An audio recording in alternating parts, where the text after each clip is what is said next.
today's video, I'm going to be going over 9 tips that will help you get into med school.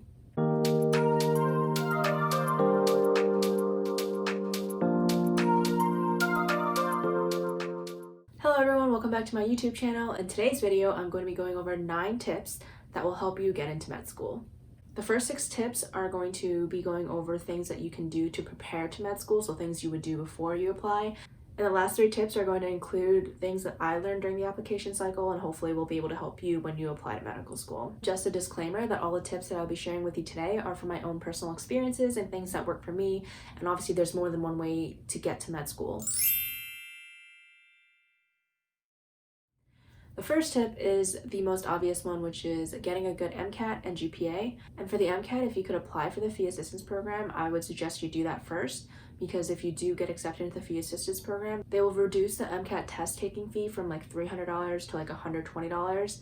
In addition, they will also give you a lot of the AAMC materials for free, which also adds up in terms of prep material expenses.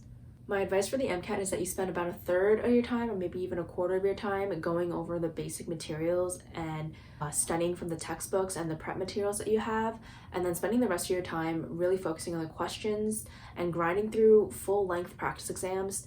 For me, I think before I took my exam the second time around, I took about 10 to 12 full-length practice exams, which actually may seem like a lot, but for me, taking those practice exams was actually the best way for me to practice.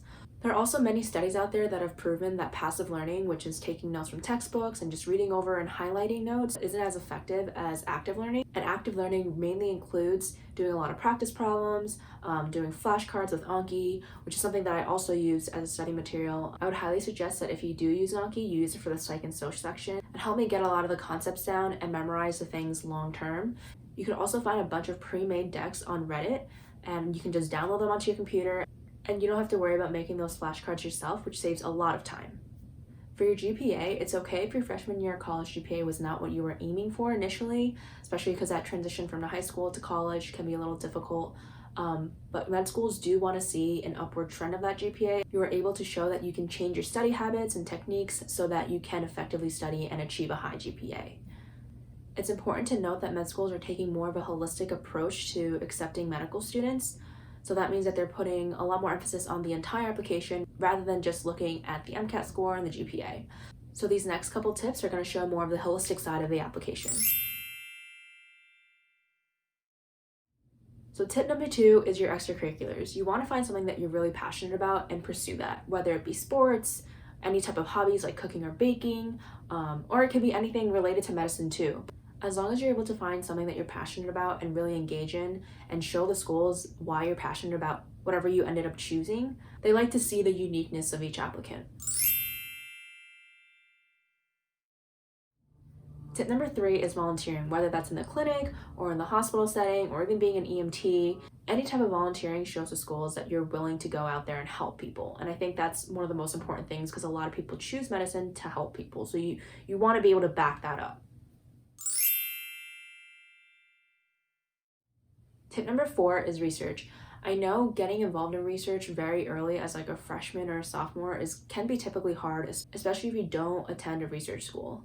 So my advice is for you to make some connections with professors or any faculty that may be involved in research and build a rapport with them and ask them if you can be involved in their research and possibly join their lab. You can ask if you can take some credits of independent research to possibly go in a couple times a week during the semester, or you could even ask them to do some summer research with them. While research isn't necessary for you to have as a successful applicant, med schools do like to see that you have a research background. A lot of schools do have a research course or research requirement throughout the med school curriculum, so it definitely helps to have a research background when coming into med school. Tip number 5 is your essays. Your essays are so important because once you get past the stage of your MCAT scores and GPA scores, they don't even look at that anymore, and they really try to focus on who you are as a person. And your essays are the one thing that are able to show them who you are and how unique you are without them meeting you. For me, when I was writing my essays, it was very hard for me to ask other people to read my work because I was very shy about my personal experiences and I wasn't too sure if I wanted to let anyone know what I wrote about. But fortunately, I was able to get over that fear, and I asked a bunch of my coworkers and my friends to read them over, and it definitely took my essay from like a 5 out of 10 to a solid, I would say, 8 to 9 out of 10. They were able to let me know if any part of my essay was confusing or they didn't really understand what I was trying to say. It helped me restructure my words so that they made more sense and it was a lot more concise and direct, which is very important because you have a limit on how many words and characters you can include on your essays. One other thing that I would like to mention regarding essays is asking the internet for help. Asking someone who genuinely cares about you is going to be so much better than asking a random stranger online to read over your essays. My 6th tip is recommendations. A good rule of thumb is to ask someone who knows who you are as a person and someone you actually have a rapport with. You don't want to ask someone who doesn't really know you because that's going to come across in the recommendations. When people read it, they're going to be able to tell that this person doesn't generally know you, and if they don't, then they're not going to be able to really speak upon your work ethics or your really good qualities.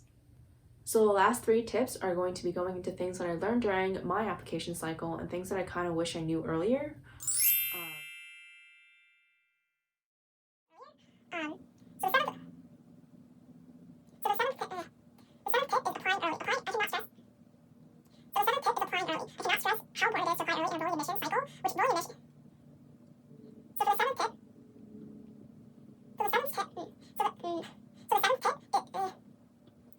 So the 7th tip is applying early. I cannot stress enough how important it is to apply early in a rolling admissions cycle. So rolling admissions means that they take students as the application cycle goes until they fill the class. Let's just say the application cycle opens in June and it goes up for a year until the next year in June. However, they're rolling admissions, which means that if they have 150 seats to fill and they fill that up by January, February, then that means that the application cycle is basically over at that point. While it's very important to apply early, you don't want to compromise the quality of your application. Try to plan to apply as early as possible, but if you do need to take an extra week or 2, or maybe even 3 weeks to make your application amazing and flawless and perfect, then I would suggest you do that. But I would say don't take more than 3 weeks past your original application timeline that you had set up for yourself in order for you to perfect your application. So the 8th tip is taking the Casper exam early. The Casper exam is an online situational judgment test which tries to measure qualities that are actually really hard to measure, such as empathy, problem-solving skills, collaboration skills, ethical decision-making. I wish I would have known about this exam earlier because there's only specific test dates in which you can take it, and the turnaround time also is a couple weeks, I'm pretty sure. So that delayed some of my application submissions and making them complete for some of the schools that require Casper. AMC and a lot of other pre-med organizations didn't actually mention the Casper exam to me. I had to figure out on my own when I was making a school list, and I saw that these schools required an exam called Casper. So I think it's really important to schedule a test date early enough so that you can submit your applications on time. Another thing to note is that you'll never get the results of this exam, which is kind of frustrating because you don't know how well you did or if you did bad. I think the Casper exam is actually pretty new, which is why it's not as well known. So I'm not exactly sure how important this exam is. However, I think that the schools that do use this exam put a decent amount of emphasis on it, especially because 3 out of 4 of the schools that I received interviews from require this exam. So just by even looking at that, I think I did do well on my Casper exam. So the 9th and final tip is making a school list. In my previous videos, I've stressed how important it is to make a school list, especially because that's just another thing that you as an applicant can control. There are a lot of factors that go into making a school list. That's why I want to make an in-depth video showing you the Excel sheet that I made and all the other resources that I used in order to effectively create a school list. I want to give one last bonus tip, and it's to never give up and believe in yourself. You need to be your biggest supporter and biggest advocate throughout this journey. There's going to be a lot of people that doubt you, including yourself. But just keep in mind that if you keep working hard and you work to improve your application, you will get into med school and you will become a doctor. Thank you so much for watching. Don't forget to like and subscribe. Comment down below if you have any questions or would like for me to elaborate on any of the tips that I've mentioned today. And that's all.